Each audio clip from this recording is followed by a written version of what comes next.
Hey, so let's talk about something that so many of us go through but almost never say out loud. We're going to dive into that really tough internal fight when it comes to saying that one tiny word, no. If you've ever felt kind of trapped by your own willingness to help, then yeah, this one's for you. I mean, you know that feeling, right? That pit in your stomach the second someone asks you for something. You're already completely swamped, your to-do list is a mile long, and every fiber of your being is just screaming for a break. And that's the voice inside your head just pleading. Please, not today. Not this. But then, almost like it's on autopilot, another voice just pops out. And that one says, yeah, sure, I can do that. And boom, you just feel the weight of another yes landing on your shoulders. So if that whole cycle sounds way too familiar, you need to know this isn't just you being nice. It's not a personality flaw. There's actually a pretty deep psychological reason your brain is wired to see no as a threat, and why you keep saying yes to everyone else, even when it means saying no to what you really need. Okay, so to really get why this happens, we have to go to the source of that impulse. And for a lot of people, it all comes down to something called the Fawn Response. What is that? Well, it's basically a learned survival skill, and it often starts way back in childhood. The fawn response is your brain's automatic reflex to try and please someone to dodge any kind of conflict or rejection. That yes you feel like you have to give, it's really just a subconscious strategy your brain is using to keep you feeling emotionally safe. Let's put this into perspective. We've all heard of fight or flight, right? You either face the danger or you run from it. Fawning is totally different.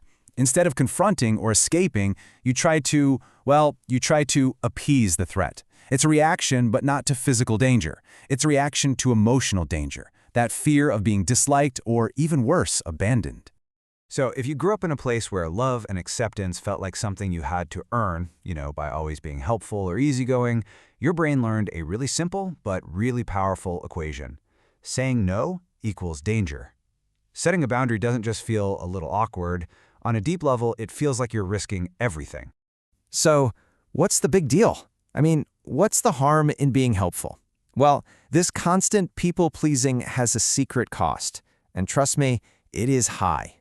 And here's the truth that people-pleasers rarely ever admit, even to themselves. When you say yes because you feel guilty or afraid, instead of because you genuinely want to, you're not actually being kind. You're performing kindness. And over time, that performance starts to build this quiet, toxic resentment towards the very same people you're trying so hard to please. But the biggest, heaviest cost isn't just your time or your energy or even the burnout. It's your sense of self. It's your identity.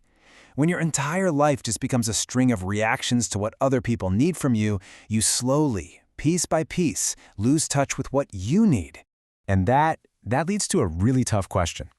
After years of being the helpful one, or the one we can always count on, do you even know who you are when nobody needs anything from you?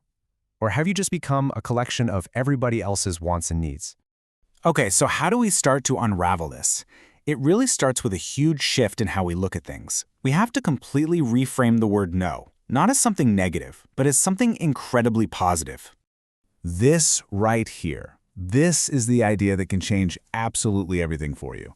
Every single time you say no to something someone else asks of you, you are actually saying a powerful yes to an internal need of your own. It's not selfish, it is self-preservation. Let's look at how this plays out. Saying no to that extra project you just don't have the bandwidth for. That's you saying yes to protecting your mental health. Saying no to a draining weekend with a difficult relative. That's you saying yes to your own peace of mind. And saying no to that party you're dreading. That's you saying yes to saving your own precious energy. And I want you to think of it like this. Boundaries are not walls that you build to shut everyone out. No, they're more like gates. Gates that you control, to let the right people in. The people who genuinely care about you, they'll respect your gates. And the ones who get mad, well, they were probably the ones benefiting the most from you not having any gates in the first place. So let's bring all this home. It's time to take that very first step. And that step is all about making a conscious choice to start valuing yourself. Please just let this one sink in for a second. Your worth is not measured by how useful you are to other people. You are not a service to be used up. You are a human being, and your needs, your peace, and your time, they are valuable, period. Here's a really simple way to start. First, when a request comes in, just pause. Don't answer right away. Just take a breath. Second, in that little pause, remind yourself of the reframe. A no to them is a yes to me. And third, start small. You don't have to say no to your boss on day one. Practice on really low-stakes things to build that muscle. And that's the bottom line. This is your permission slip. Your heart might pound the first few times you do it. Your brain might scream that you're being selfish. It's okay. You are allowed to choose yourself. So I'm going to leave you with a question to chew on.